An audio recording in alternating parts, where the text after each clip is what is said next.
mga uri ng sahod. Una, sibuyas na sahod.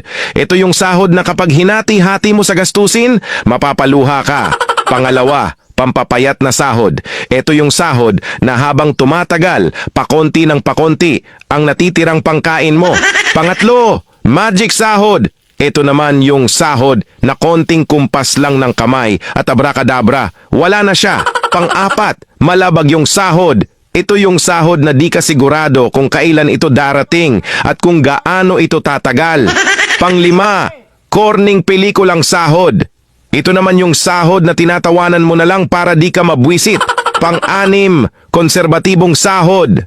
Ito yung sahod na nakakawala ng inspirasyon. Pang-pito, baog na sahod. Ito naman yung sahod na kahit anong trabaho ang gawin mo, wala pa ring kalalabasan ito. Pang-walo, reglang sahod. Ito yung sahod na isang beses isang buwan lang dumating at tumatagal lang ng 3 araw. Alin sa 8 ang sahod mo?